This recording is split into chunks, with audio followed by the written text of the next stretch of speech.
Hey guys, it's your host, MD Lovelace, coming to you live from Graceland. You're watching the Sconni Sports Show.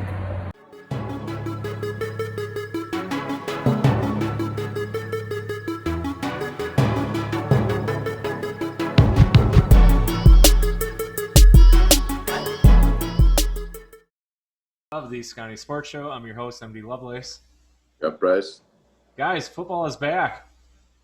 It's awesome to be back. Everyone at home is watching. They're like, it's Tuesday night. There's no football. Well, here it's Thursday, the magic of TV production that we do.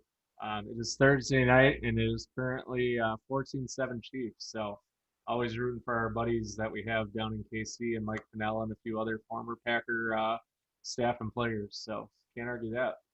It looks like the Chiefs offense still has not slowed down, so they're going to be hard to beat again this year probably. So you got Sammy Watkins going, you got Patrick Mahomes going. I mean, they have a ton of speed, Kelsey, agility back there. Yeah. Edwards-Helaire looks like he's the part too. He got a little back. It is weird watching the graphics though and seeing like fans so far apart from each other. I think Kansas are trying to debate on what the actual attendance was, but to see seems like spread out. Seems like some of them kind of condensed into each other a little bit. Well, yeah. Clips. Yeah. uh, So, other big news this week, Packer injury news, Packer signings. There's been a lot of stuff kind of going on this short week. Going into this week, I know the Packers just signed a new defensive tackle.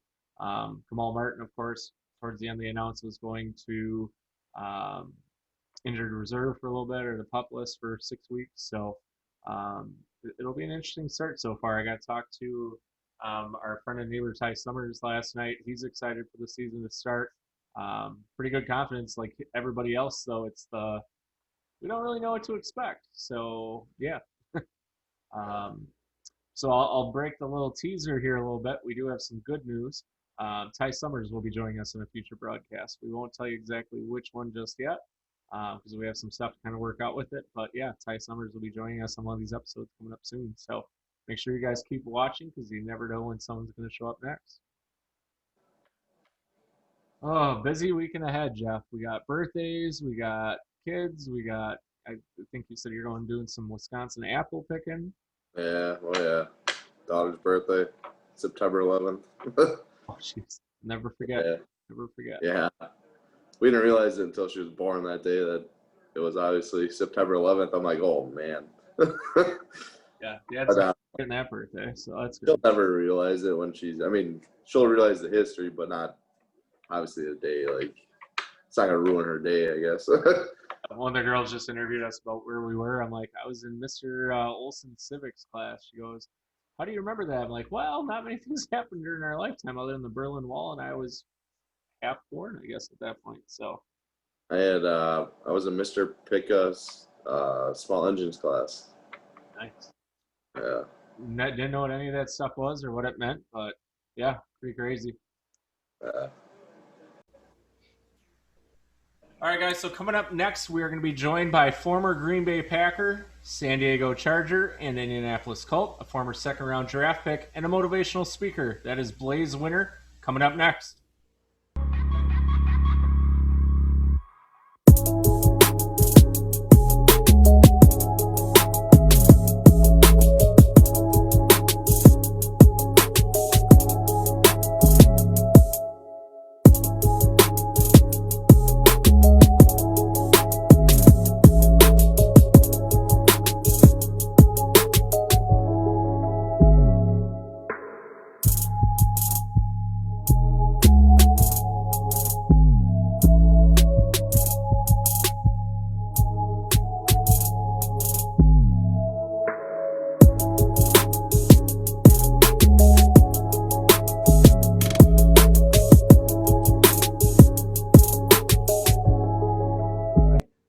Hey guys, so here we are. We're back with a very special guest. He is Blaise Winter. Blaise, thanks for joining Jeff and I today. I love being with you guys, man. Is this going throughout Wisconsin, possibly? Sure. Worldwide. Green Bay, Valley, the whole bit? You bet. Well, that was very Wisconsin of me. You betcha. You betcha. Yeah. So we've had it was cool because now you mention it. So we looked at the demographics the other day of where our show reaches.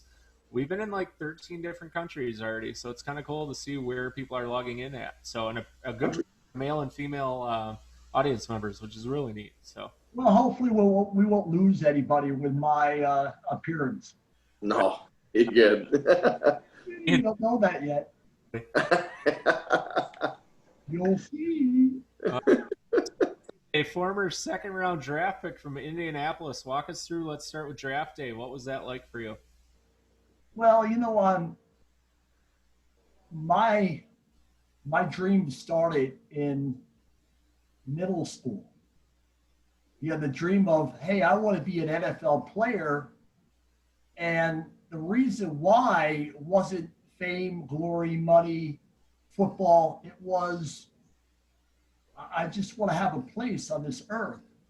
And I don't want to get too heavy, but, being born with a hole in your face and being ridiculed and beat up and, punished every day for not being PC or not being up to the standards of others, partially because physically I just wasn't able to. And mentally, I choose to keep silent. So my football field became my voice. So from the time I saw the reactions through my pads and through my teammates, that I could get their attention and move them to higher ground just by the things that I did. Hey man, football I fell in love with. It was a voice that I never had. I just remember walking the hallways of middle school and trying to avoid someone saying, there he is. Who? There's that retard. And back then, that was the word used. Oh, yeah. A lot of other words. And, it pushed me into high school saying, hey, man, I really want to be a pro. And people thought it was nuts because I wasn't the greatest athlete. I wasn't even an average athlete. But my mom introduced me to this giant black man. His name is Jose St. Victor at the local gym and said, can you help my son? He wants to be a good football player and he wants to grow larger because obviously he has to. He's pretty small, but I can almost see his bones underneath his skin. And I got with this gentleman and I was able to shape some of my ability, and this desire grew silently in me. And on the football field, it was, hey man, I'm going to let everybody know this is where I belong, man. This is my home. And a lot of folks, even back in that time in history, in the 70s, hey, it's a good game. It's a fun game. You still hear that today. It's a fun game. Just enjoy the game. But for me, it was like, no, I'm going to be a pro. I'm going to go to Penn State. I'm going to go to West Virginia. I'm going to go to Notre Dame. I'm going to the best school there is. And even my coach would tell me in high school, slow down, slow down. So when I got to that point, I'm sitting there with a coach and saying to him at the end of high school that I'm not really getting the attention I believe I should have. Would you help me? And he told me, sit down, get comfortable, close the door. And he took out a piece of paper and he drew a bell curve and said, you know what this is?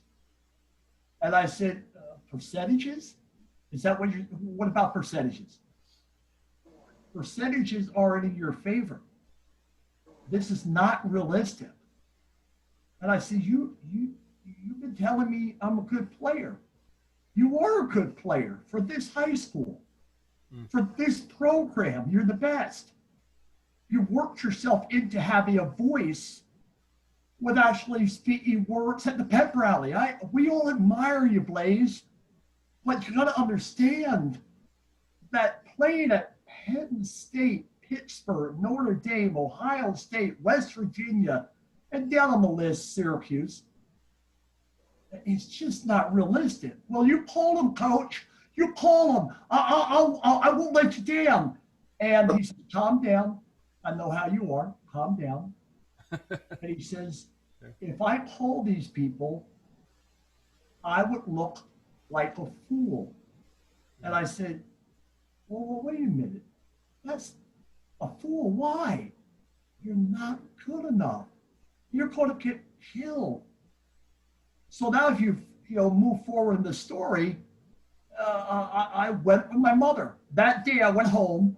My mom said, how was the meeting? I told her it was horrible.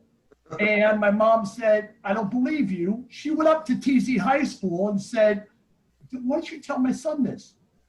This is not true, is it? Maybe he's getting a little bit nervous and maybe he's changing his mind. No, Mrs. Winter, I did tell him that, and you know it to be true. He's not hearing from colleges for that reason. He's just not good enough to play at that level. Maybe a junior college, maybe somebody, some small school around town.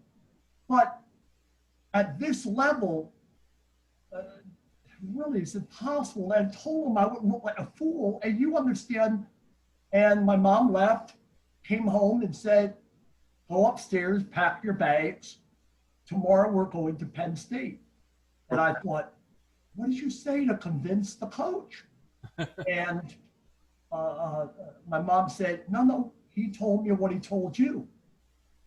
Well, how do you feel about going anyway? With who? Your mother.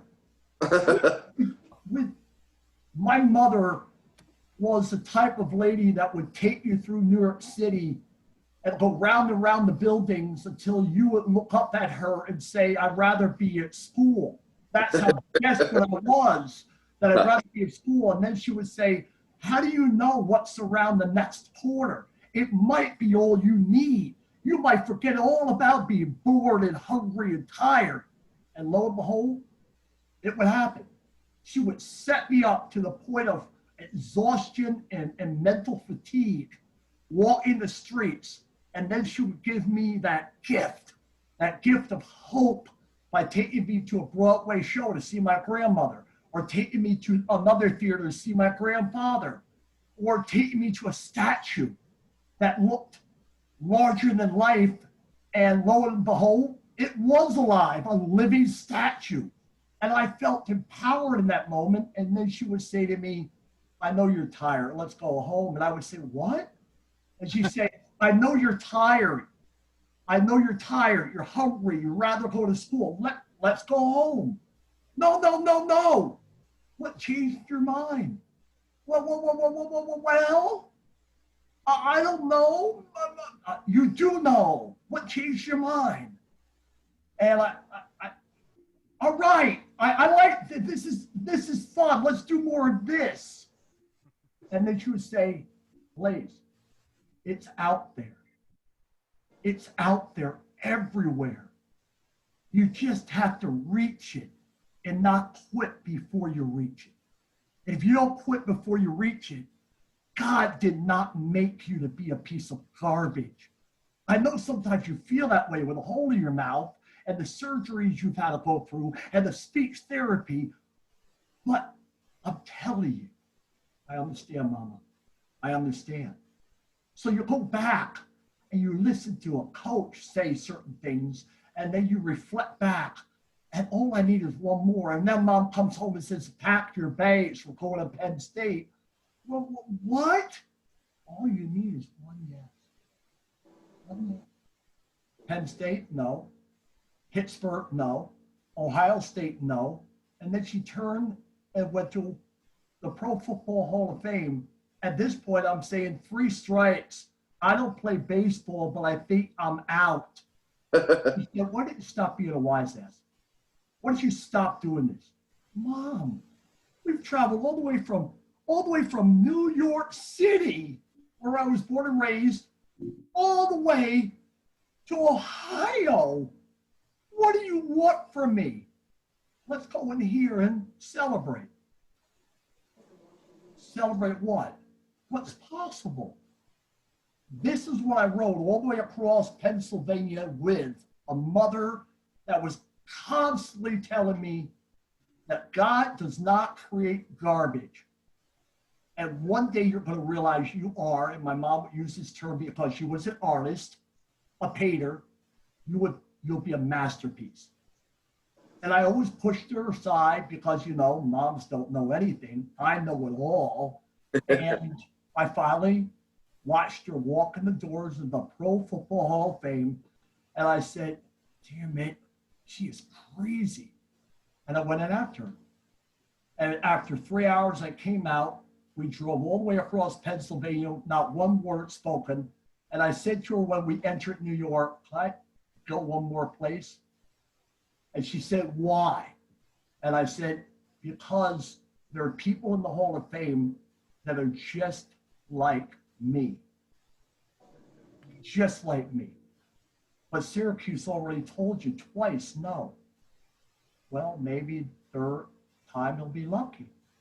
Well, they told me no again. The receptionist knew me by my first name. She looked just like my mom. The receptionist was a giant lady, shorter than my mom. My mom was 6'1", 275.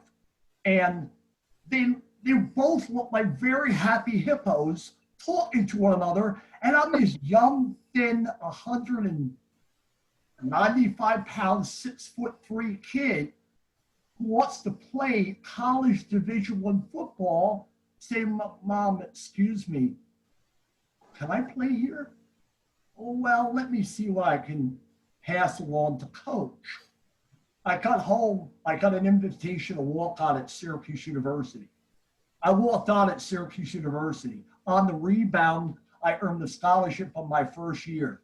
And 4 years later, I was the MVP captain and drafted in the second round by the Indianapolis Colts. And even when I was drafted, the commentary was, I don't think by ESPN, I don't know if they were around at that time, 1984. The commentary on TV was, wow, the Colts, they drafted this kid out of Syracuse who was a walk-on. What a stretch. He's a blue-collar kid. Hey, listen to me, Wisconsin. Listen to me wherever you are in the world. Blue-collar kid. 99.9% of us are blue-collar people. We work hard. And all we expect is to have an opportunity to provide for our families and what? And try to please our faith, our God above. And I'm living a dream for 11 years. I'm living a dream. Guys, I know it's a long, drawn-out story with a lot of pieces missing, but there's a lot there for any human being to grab onto and say, wait a minute, I needed to hear that. In this day and age where everyone's crying their balls off over, it's not fair. You want to be fair, work your ass off. You want to make it fair, stop complaining and find the right person with the ears open and change their perspective on your personal value through the action you take each and every day. And I promise to God, they won't see you as black, yellow, green, or pink. They'll see you as a motivated person. Get off the streets and start working your balls off and your ass off to become the best you could be, and start with your own doorstep. And I started that way as a player, and I've always followed that train of thought, and it's always been good for me. It's a little bit weird in the world we currently have because we're supposed to what? Stop and please the crybaby. Stop and bend over backwards and say, what do you want? Because I'll give you whatever you want if you just stop crying. Uh-huh. It's really an amazing journey out there, and I'm enjoying the challenge. Nice. Yeah, it's a lot said, but No. I told you, man. I told you. It's all good, Blaise. I'm a lucky man, man. I'm a lucky man. Yeah. So let's I am. 3 stops in your career. You had Green Bay, you had San Diego, and then Indianapolis. Walk us through the differences between your 3 cities in terms of just life in general, your acceptance, and then the fan base Well, as well. Indianapolis, I started as a rookie. As I said, I ended up AFC defensive rookie first team, which was mind blowing. I mean, the amount of time, not 5 years, what happened to me from a walk-on to be an AFC first team all rookie, 91 tackles. I started every game, and most of the time was around 250 as a defensive lineman. I just, it's just like, having to turn and ask a teammate like Barry Krause, or in my day, even Art Schlichter, and say, is this real? And they would tell me, your feet are on the ground, man. This is your life. You earned the right to be here. Now keep going. And it was great experience. I had really never been hurt through college. And all of a sudden, I had a few injuries that took a few weeks out here and there. And in that time I was recovering, believe it or not, I met my wife, Angie. A lot of people from Wisconsin know Angie because she used to travel everywhere with me, or at least I would try to have her come with me because, she is my rock, my support. She's the one who takes me away from this crazy personality. It gets me to calm down some and just breathe. Because sometimes I don't breathe. I just don't breathe. I just keep swinging until I hit something. And I needed her. And she came into my life those times that I was wondering which end is up. And Indianapolis gave me the chance to live a dream, be recognized for being outstanding as a professional, and then find the person that ultimately would be my pal for the last, I better not say it, 100 years. Is it better than say like year? Otherwise, I would be like a year, 100 years. Right? So, and then I went on to, the whole staff changed in Indianapolis, and then I went on to San Diego with Don Coryell. And again, most people will sit out there in your audience and say, oh, wow, he's old. I played with some really old guys, Dan Fouts, Winslow, Joyner, Donnie Masick.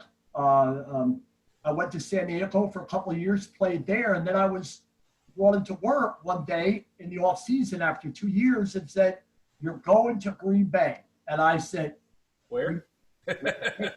Where's that? And got on an airplane with my wife, landed at, help me out, Austin Stroud.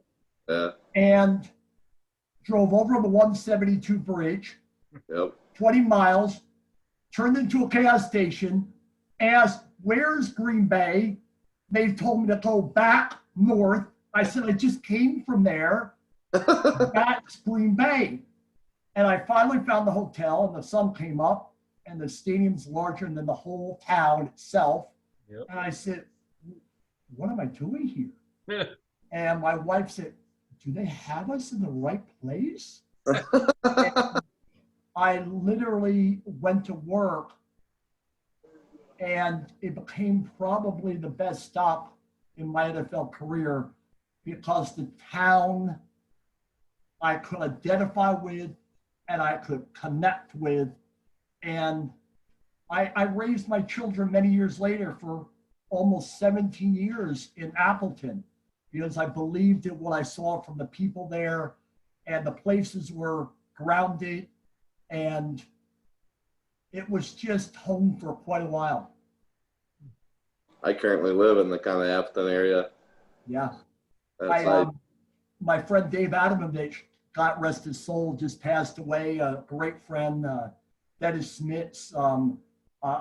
There's so many people down there. Ryan Adamovich, who's now coaching down in Milwaukee area, and the coaches around the area. Most of them don't like me because there's a certain degree of intimidation when you have a Packer on the sideline, when you're sitting there playing. Kimberly hated me.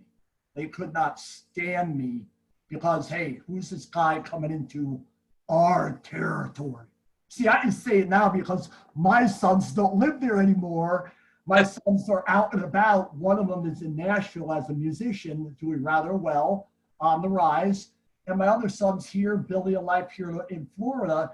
And the amount of challenge he went through, or we went through as a family, was somewhat disappointing because all I wanted was to be accepted, because I think both of you know I'm really a humble dude. I'm not about look at me. And that's some of the things that I address now in current players on TV and in person. Stay humble. You're a team guy before an I guy. You're a team guy before I. It's very hard to get across to very elite athletes that are on 100 different channels on TV, being given 20, 30, 40 million dollars a year.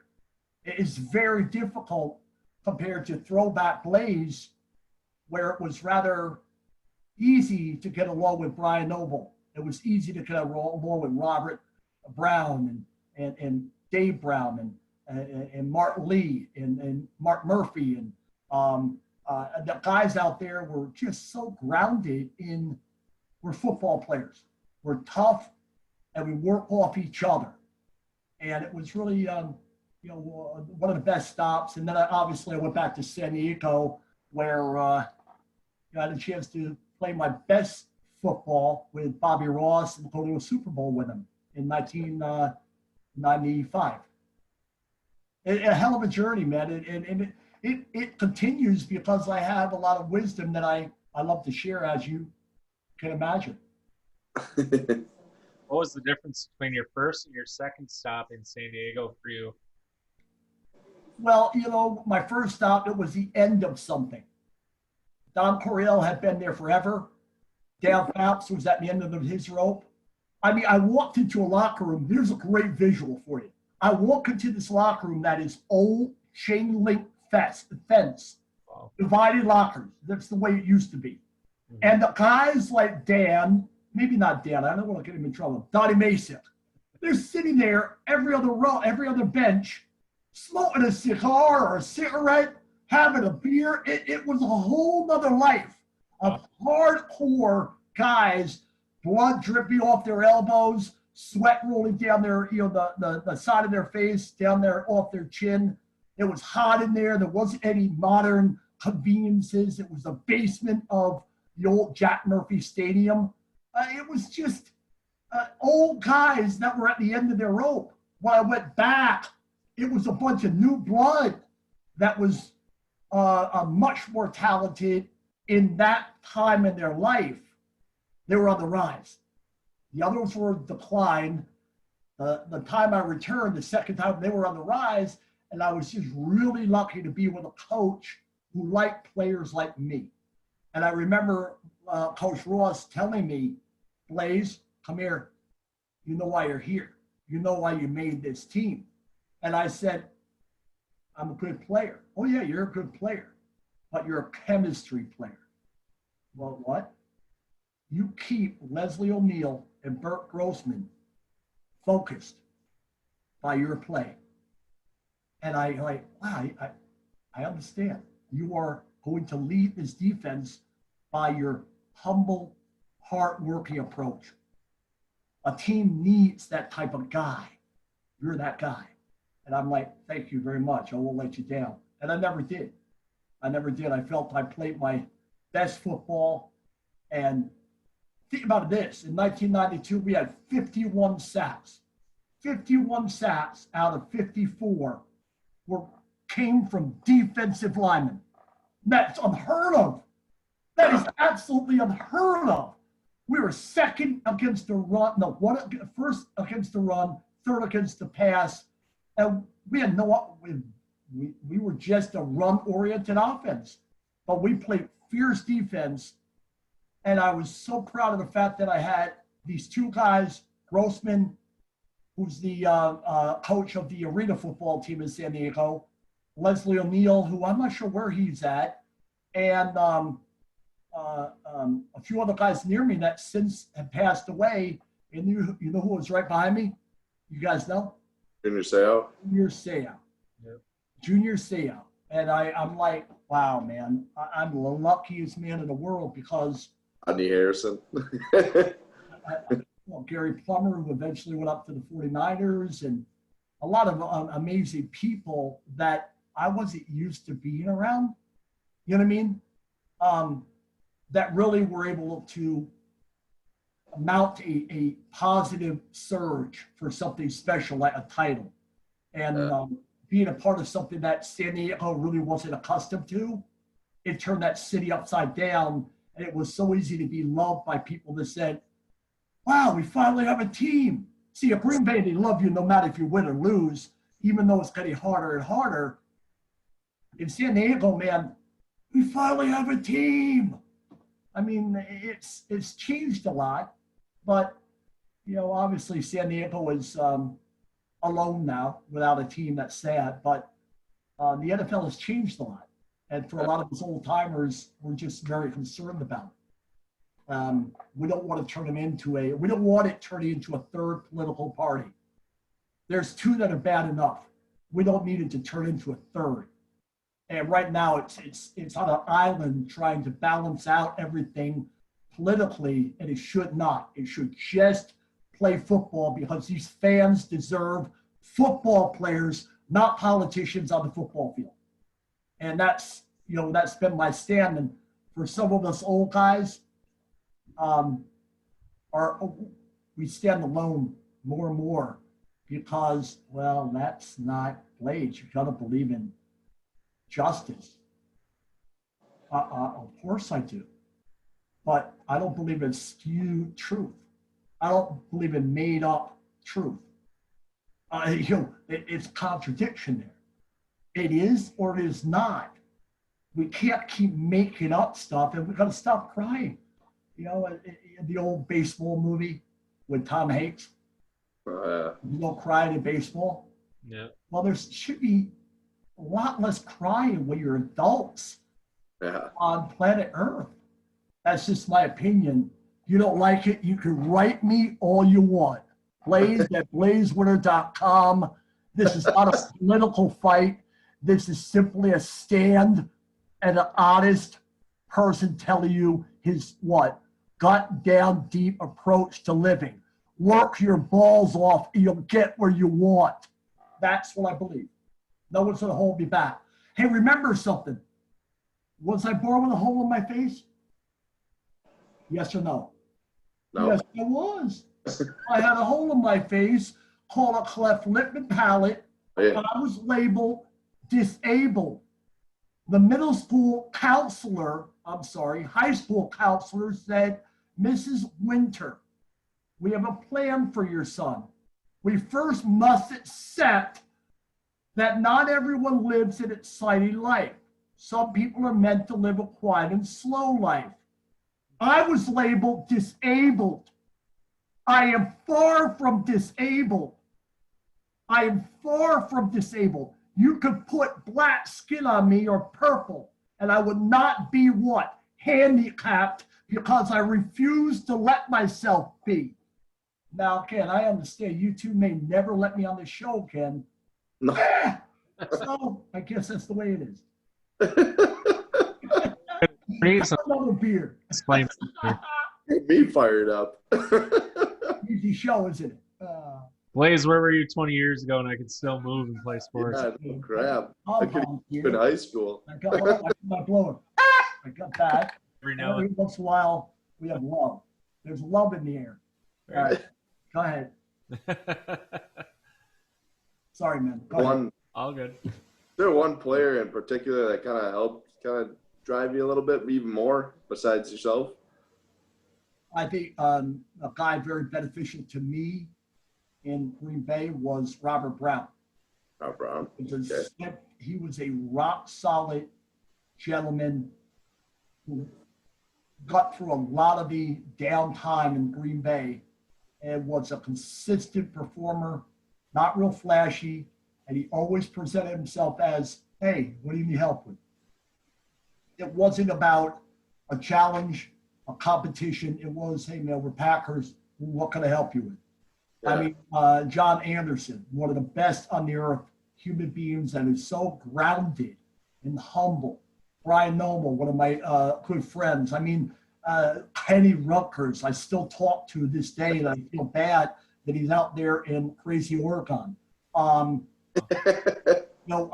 mean, there's guys, Rich Moran, and there's some guys that Ron Holstrom right up the road. You should have him on your show. Great dude. I just so many, and I know I'm missing some that I feel bad about. They shaped my life a lot. It was a very good time in my life for not only myself as a player, but my wife and I. We were embraced by that community. I mean, we chose to raise our children there. And so a lot of good. And I'll be back up in that area next week for one of our best friends' wedding, the Brilliards. And I'm just excited to be back around old friends and you know, it's really the alumni at Green Bay is probably the best in the nation. And so I really have a lot of great memories. I mean, I'm not saying that because we're on this show. San Diego was awesome the second time around, especially. And Indianapolis was, hey, a dream come true. I mean, NFL player from a walk-on who met the most wonderful woman that I'm still married to, who gave me wonderful children. I'm forever blessed. Hey, a little plug out to Cordell Winter, Cordell Winter. Look him up on Instagram, Facebook, whatever you want to look him up on. He is a musician, working his rear end off. I mean, he calls me the other day and he says, I'm going to send you a picture. Tell me what you think. He sends me a picture of him with a guitar in front of singing for Loretta Lynn. Wow. And I'm like, what? Now, being a rock guy, I have to turn to my wife and say, Who the hell's that? Right. And my wife says, that's Loretta Lynn. Right. And I respond with, oh, she's famous. Well, long story short, he's been hanging out with Kid Rock down there, and he's been playing on Broadway for a few weeks. And obviously he wants to raise the bar and get on a national tour. And he will, Wisconsin Doubters, he will make it. He will make it. I wish I would have linked up with him when I was down there. I just got back from there 2 weeks ago. So. Oh, man. That's tough. We have to. Great town, isn't it? National cool. It's weird now compared to the last 2 times I went when it was all open. Now it's like. Well, that's true. But it's starting to open up, and a lot of cool things are happening. It's a great little town on that strip of players and bands. It's a lot like Green Bay. I mean, they're really behind their musicians, and I mean, their big thing, like you said, politically, is their mayor. I mean, is kind of driving that town apart in big business instead of. He was part of a march. Great. He was just part of a march for the musicians, speaking out about, hey, let us go back to work.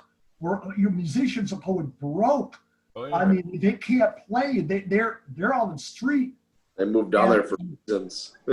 It's challenging. It's really a rough time. But if we're all smart and we do the simple things right, and we're disciplined about those things, we'll be fine. We'll get over it through this. And my heart goes out to the families that have suffered through this with a loss or 2 or 3. My heart breaks, and I'm not minimizing it. I know it's horrible what we have gone through, and I do believe it is going to get better. And if we're smart, and we just simply learn things that we continue to learn to carry on so that we have less flus and less colds. Not wearing masks necessarily, but maybe wash your hands more often, or, not getting right on top of somebody when they're speaking to you. One of those things. Give them a little Stop space.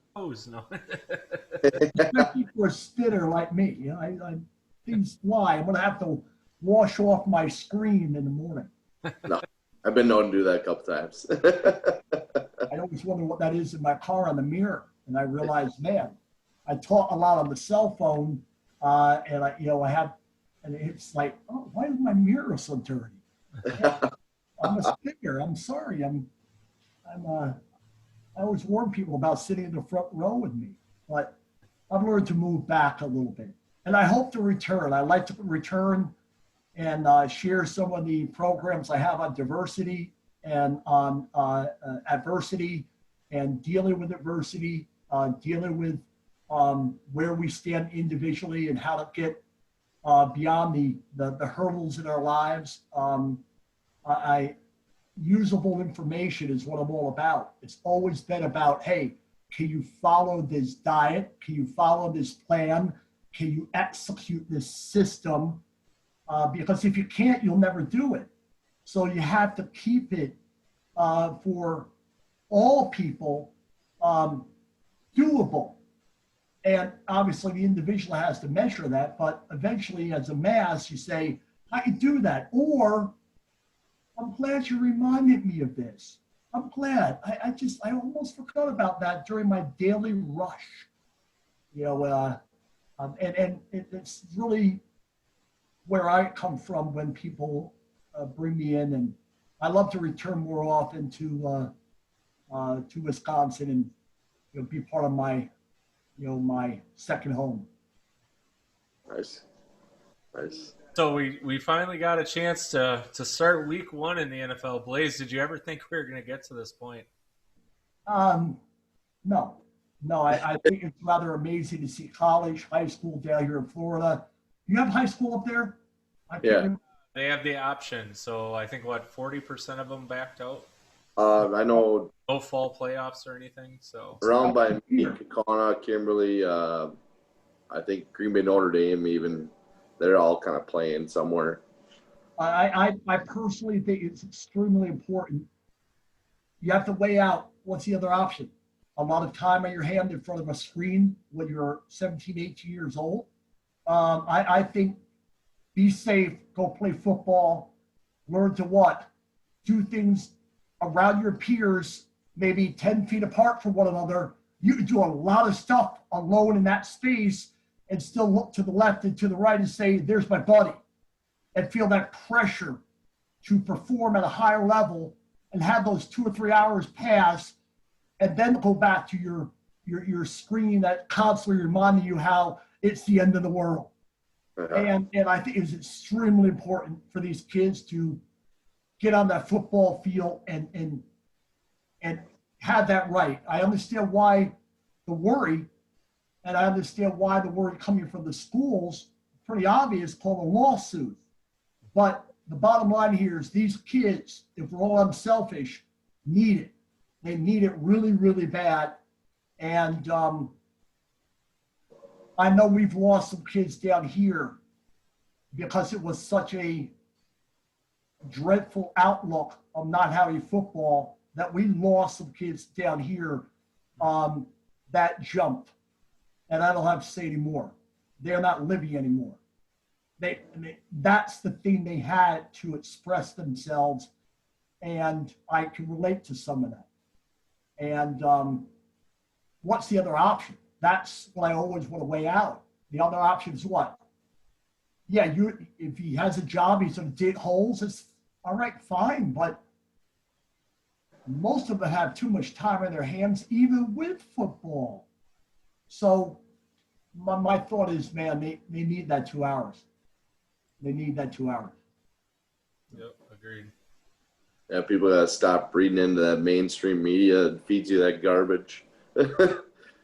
It's just, there's so many voices out there with even us online and with our pods. There's millions of them. And the downside for all of us is, Blaise, you're just another voice. Everyone's, telling us their opinions. And it is challenging. Imagine a young person. I I mean, being torn apart. And I think some of the anger you see just marching around is not just directed toward injustice in certain aspects of racial issues, but I think a lot of it is just, I am crazy. World is going nuts. And a lot of it's just what they've gone through on the restriction and the outlook of a future. And really, unless you're a strong person or a little bit older or wiser, isn't it bleak? And there is a certain degree of, oh boy. So yeah, football's on. Hopefully they do it the right way and just play the game and let the referees stay out of it and stand up where you're supposed to stand up and protest where you're supposed to with your time outside of work. And, that's my stand on the whole thing. And I'm not trying to hurt anybody. I think in the long run, it's going to be what we find out. It's going to be the way for a lot of us to get through this. Just keep focused and move forward. Yeah, definitely. Going back a couple months ago, the draft class for Green Bay, what were your thoughts on that? I don't really follow it as much as I used to. I follow some of the guys that I train and put in. Remember, I studied martial arts since ninth grade. And that's why at the very start of the show, you mentioned a UFC fighter. If I had it all over, that's the sport I would pursue. I've mastered 5 disciplines over 30 years. And it's a daily study of mine. My forms, my katas, just a study mentally, physically, spiritually. And it's just one of those things that I think is been life-saving to me. Repeat that question for me because I lost that point. No, it's okay. The NFL draft and then your thought process on... Yeah, training some of these guys, what I would say is training some of these guys, I teach them how to fight on the football field more efficiently. That's been my livelihood. I have some guys in the Valley that I've worked with at Accelerate. I want to just throw out a bit of love to Mike Draheim at Accelerate. He's the best one-on-one trainer you will find, in my opinion, in this country. And he's right there in Appleton with a brand new facility. And I've seen him work amazing things on athletes that you would never think could run or become as fluid and efficient as they can be. And so I've been training some of these guys that, for example, today I talked to Robert Windsor. Robert Windsor's a late round draft choice by the Colts out of Penn State. I'm training him up in Wisconsin because he's a Fond du Lac boy, and we trained him all summer up there. And I'm very excited to say, hey, man, he's still alive down there. I've been trying to get him on the show. Get a word in for us. He's very with trying to make every detail to get on that active roster. So, we'll keep him aware of that. Perfect. So, Blaise, I want to obviously highlight your life after football and some of the things you've accomplished. One thing we didn't talk about, we talked about, as you referred to, the hole in your lip, but a really unique fact of people that know, you played with hearing loss in one of your ears. How did that? Yeah, I actually was given an award up in Lambeau Field in the atrium by Hear Strong, one of their champions. When you have a cleft, sometimes it affects the way I was born. Some of the things never were developed thoroughly, like my tubes, my eustationary tubes. I believe that's how you say it. Anyway, I had a lot of ear infections as a child, and my mom would be given antibiotics, and I would get better, and eventually they would scar down over years, where when I was a Colt player, Gunther Cunningham, who passed away a few years ago, my first D-line coach, he thought I was being cocky by not answering him. And I told him, I didn't hear you. And he says, it happens too often. And he's the one who promoted that I go see a doctor, a specialist, and they found that I had a tumor in the side of my head. And it left me with very minimal hearing in my right ear. They found another one in my left ear years later, but they were able to save my hearing. And then in 2017, they found a massive sized tumor in the middle of my brain. And I had that removed. And for all those people in Wisconsin that came to a fundraiser and that my wife and Wayne Sargent put together, nobody really knew if I was going to live or die. I mean, it was a very difficult 3 years. And, but I'm here, and the hearing loss is what it is, man. I wear hearing aids, or I just turn the right way and I listen out of the right ear. And it's just another bit of adversity that makes me into a stronger person. You've been through some crazy amount of adversity for sure, man. Wow. People don't. There's a point of no return on this story, but it's to keep smiling. Sometimes it's extremely difficult. Yeah. I'm not putting on a front here. I think both of you and the listeners deserve my very best. But it is extremely difficult, just like it is for a lot of other people out there on a daily basis. I mean, I don't know why these things have happened to me, but I've learned to use them the right way. Yeah. And I've learned to inspire others. Just like if I say to somebody, how do you feel about labeling disabled? What do you feel like? I mean, that's a painful thing to those who understand that they have a challenge. To know that they're disabled and they're going to special classes, imagine how they feel.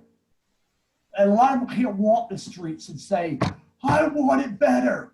Somebody has to speak for them, or somebody has to literally defy the odds, like many have, and just say, you're not going to stop me. No matter what you throw at me, you're not going to stop me. So, I mean, life being difficult is the truth. It is a time for passionate, truly faith-driven human beings. It's extremely difficult because you do pray to God every night and every morning and every day. Just help me stay straight. Help me see the light. Help me to understand what you need me to do. And it's not ever, we're human. It's not a clear answer, but it's something that we have to buy into with all our heart and soul and being to eventually reach the end zone and score ultimately the biggest score of our life at the end of our life. That's my personal way of getting through the difficulty every day and surrounding myself with very noteworthy people. And a lot of people say, well, why haven't you done this or that more? I have condensed and reduced the size of the circle for the sake of survival. If it's me and the dog some days, and this is what keeps me smiling, then it's me and the dog. If someone's taking it personal, what about me? You need to deal with that on your own. I'm only doing it so that when I come back to you, I show you my very, very best. And, some people still take everything personal. They take it and twist it because they have a weakness. And I'm aware of all this. I studied martial arts, and the number one things I learned from martial arts, they're not how to use these things.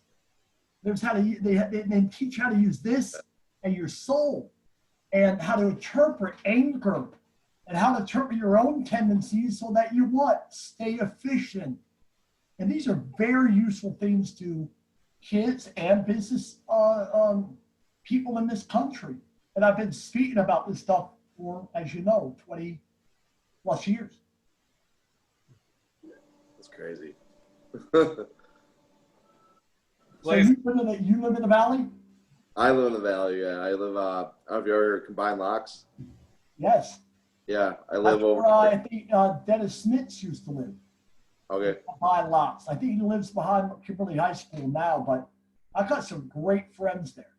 Yeah, I'm maybe 5 minutes from Kimberly High School and 5 minutes from Kaukauna High School. So yeah, I'm sure you'll have a few people that say, "Oh, why is he bad mouthing us?" Hey, man, I'm just. It just was a different time. But I was just. My wife and I moved down there. We were excited about a house, about great schools. yeah, oh yeah. We just found ourselves around people that were concerned about their personal image, and I wasn't into that. I was like, look, man, I'm just, you stand over there the fence. I am on the fence. I'm not trying to cause any trouble, and I just found that rather interesting. But it's a part of the journey, and my children had to learn how to let go of it. Yeah. They were able to when we moved to Florida. They were able to let go of it. And maybe that's why we were all brought here. I came down here and worked at UCF as a D-line coach for a season with George O'Leary, and my son sort of fell right in love with, just the weather and the atmosphere of Florida. And maybe it's good for them and my wife. I'm glad if it is for them. For me, I miss some of the old turf and the people that I can really look in their eyes and trust. Midwestern. It's different down here. Yeah, yeah. It's, the armpit of Florida. Yeah. Yeah. So. Gotta love the old Midwestern people. Last question before we send you loose here, Blaise. What was the most unique or laughable experience you ever had during your NFL or college career? Wow. Wow. I know we dig deep on this show, man. We're not just pretty. Oh, man almighty. It's funny how we all go blank and we have a million of those stories. I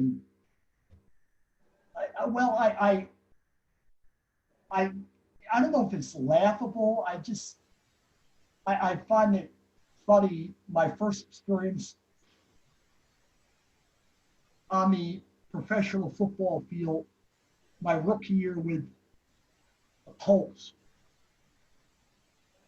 I was the second round choice, 35th pick. So, hey, man, a lot of expectations. And so we go one-on-one where the veterans come in, and I'm facing Chris Hinton. And Chris Hinton would go on to be one of the best football players ever. Pro bowler, often, all this. And I caught him at a time where he wasn't quite ready for my bull rush. And maybe it's not what you do on the pro football practice field.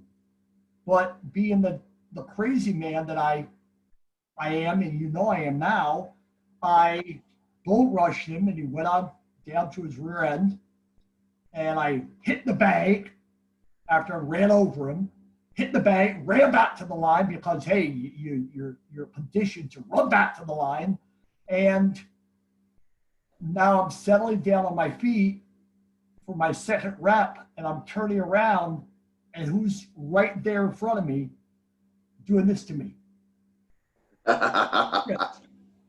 And his there word does this. He points down, get your stance. And if you ever saw a cartoon where someone's sort of holding someone and you're swinging and your feet are moving, but you're really not going anywhere, I was humbled in that moment. That moment, I was so humbled by, wow, this guy's not going to let me get away with anything anymore. And, it was one of those moments that it brought you back to earth. And it was just one of those things I'll remember forever. Just like at the end of my rookie year, I was so relieved to have gone through the whole season. That's a long season when you come from college and you start every single game and you're hardly ever off the field and you're involved with hundreds of reps and you're so relieved. You look up to the cloudy sky in Foxborough, because the last game we played was against the Patriots, and not when Tom Brady was there, way before that. And who's there standing there walking towards you a few more steps is John Hanna. And John Hanna, I played against all day, and I was pretty thankful that I was still alive. And next to John Hanna was Brian Holloway, the first rounder out of Stanford a few years earlier. Holloway and Hanna were on the same side against rookie blue-collar Blaise Winter. And Hanna reaches out his hand and says, "Good game," holds my hand firmly and says, "By the way, you're going to be just fine. By the way, you're going to be just fine." And I'm like, wow, thank you very, very much. Wow, and I never forgot that moment, man. I never will, because that Hall of Famer I survived against. I'm sure it wasn't very pretty, and a lot of great memories. I'm blessed. I'm a very fortunate person. Very fortunate. That's neat. Blaise, I want to thank you for joining us and taking some time out with us tonight. It's always a pleasure chatting with you. And when you're in town next week, give Jeff and I a shout. We'll touch base a little. I might do that. Maybe we can grab a beverage. Sounds good. Man. We'll go over to, let's see, what's a good place? Let's see. Name a place that's always been around there forever. Hamburgers town, if you remember that one. That was a Yes. good place. Tanner's has always been around, right? Tanner's is still there? Tanner's Tanner's, a couple of different places. And, in Appleton? yeah, Appleton. Oh, yeah, that's still here. Kimberly, yeah. Tanner's Bar. Yeah, they have a pool now. Oh, do they? Yeah. Pretty Yeah. now, Jeff. I don't know if we want. They have a nice little bar area, nice big bar area, It actually. was really funny back in the day when my son and my other son, Donovan, was a drummer. They formulated a band about the same time that Bad Habits was formulating their band, who now is all over the valley. Your Bad Habits, everyone knows Bad Habits. Oh, yeah. Zach. And that's great. I'm very proud of their hard work. But I remember them always indirectly, competing, because it was, these two kids, Cordell and Zach, were like, they were so heavily into music, and to see that they both are, and I'm sure the ridicule that came from their peers at times was astronomical, because I know, my son was very different, and I know Zach is a different kid, and I mean that in a very positive way. They were into being very creative with their music, and I'm really so proud of both of them for continuing this fight in a very tough field, and hopefully both of them will play as long as they want. I sure hope so. Nice. I'm sure my makeup is coming off, but You're good. guys, whenever you need me, man, I'm here for you. And I know I talk a lot, but my heart is in a good place. It's all right. We appreciate that. You did the easy work for us, man. You're very good. Very good. Good. I'm glad it was entertaining to a certain point, and enjoy. Who are the Packers opening up with?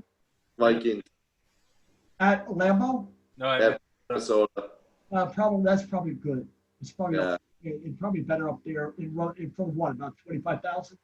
I'd rather get that way.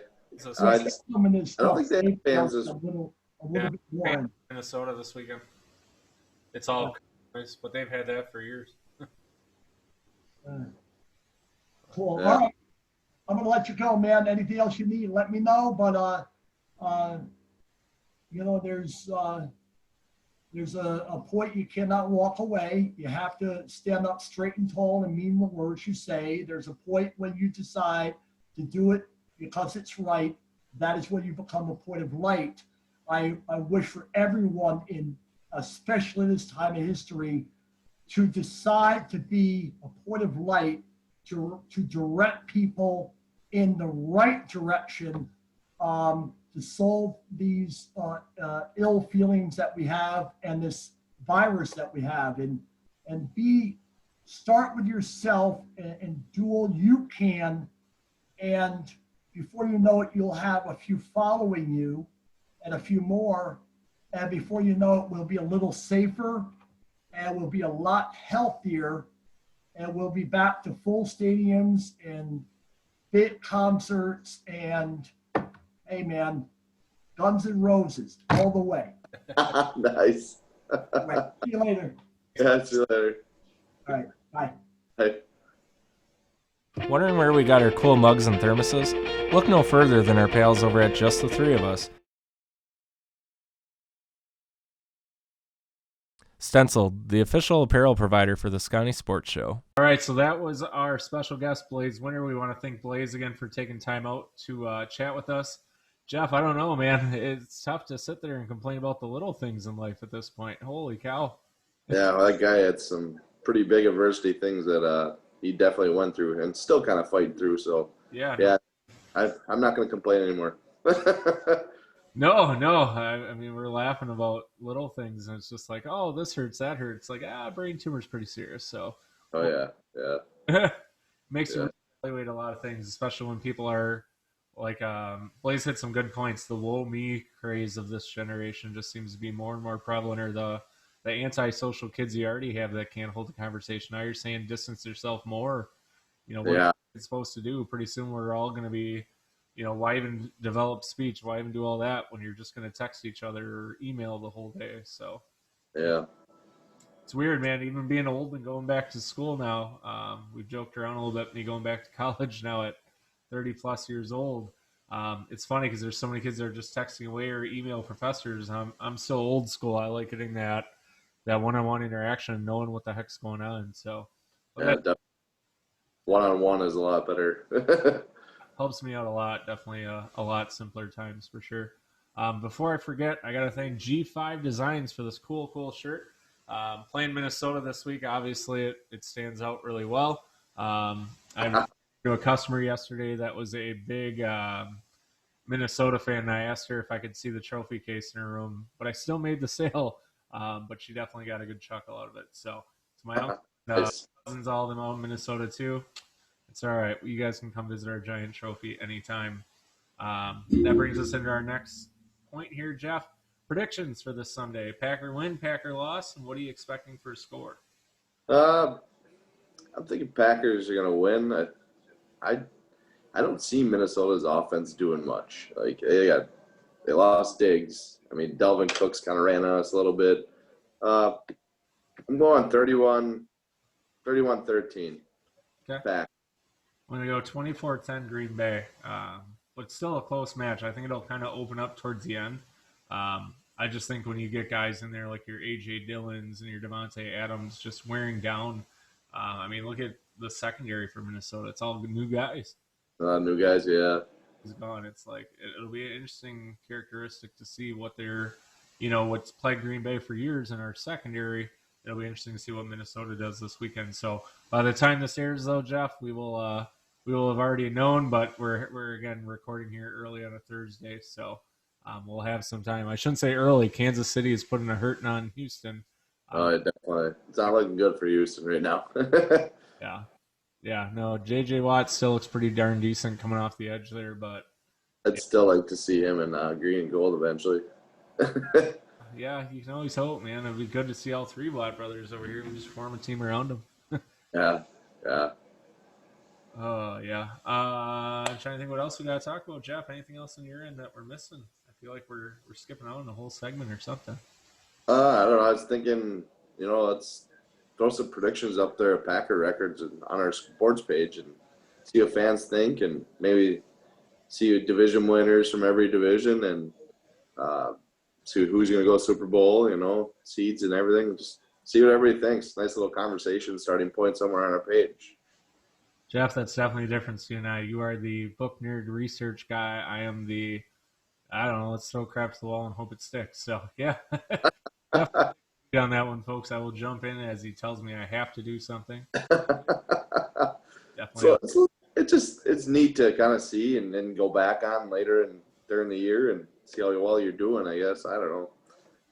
Jeff, just make me a promise, though, after today's post that we had up about Chris Paul. Let's just not talk about the Bucks for a while, man. That thing still hurts. Yeah, I'm still staying. How do you go from the team? I hope the Chris Paul thing's kind of true. That'd be nice to see a nice little guard besides Bledsoe. He just throws a fit about everything. Well, since we already hit the subject, Jeff, the comparisons that came out about Giannis being either the Kobe or the Shaq role, which one do you give him?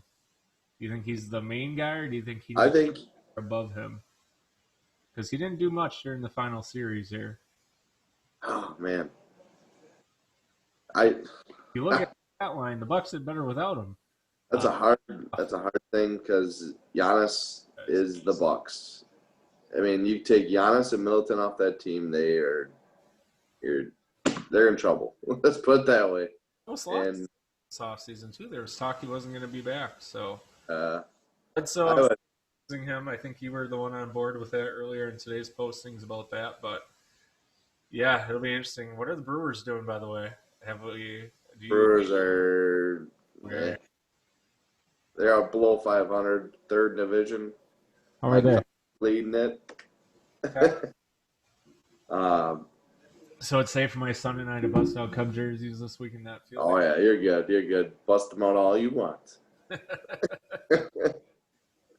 Other than that, I don't think there's much else left. I mean, hockey's still kind of going, and I think they're in playoffs right now. I don't know. I haven't watched much, but yeah, Tampa Bay, I think they're looking hot with all the ex-Green Bay Gambler coaches there. They had two ex-Gambler coaches that I think they're winning their series 3-0. Okay. I could be wrong, but I know they're up big on that series. Go to Stanley Cup. It was interesting. Blaise mentioned the COVID thing because a New York Jet just today, again being Thursday, was accused of COVID fraud. Did you get a chance to read this one at all? What's that? Hang on one second. Trying to pull it up here. So basically, the right name here so I don't mess it up. Bellamy, former wide receiver for the Jets, was arrested by the FBI for obtaining $1.2 million in the COVID relief scheme.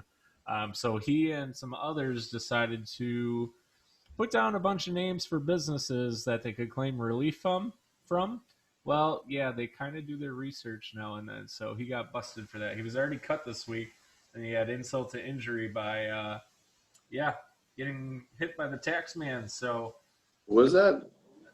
Josh Bellamy, former receiver for the Jets. Oh, and the Bears.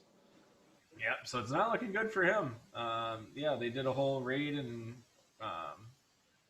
some time bingos. Yeah. So that's not going to be fun. We're not talking Michigan. Yeah, definitely not a good time for him. Other news, you had mentioned Clay Matthews was being considered by the Broncos, obviously after Von Miller. Potentially, did they announce officially yet if he officially tore the Achilles, or is it still? It wasn't Achilles. It was something with his foot. It was. It's definitely a season-ending surgery. He's getting surgery here in Green Bay. I know. I think people realize that either is the fact that number of athletes now.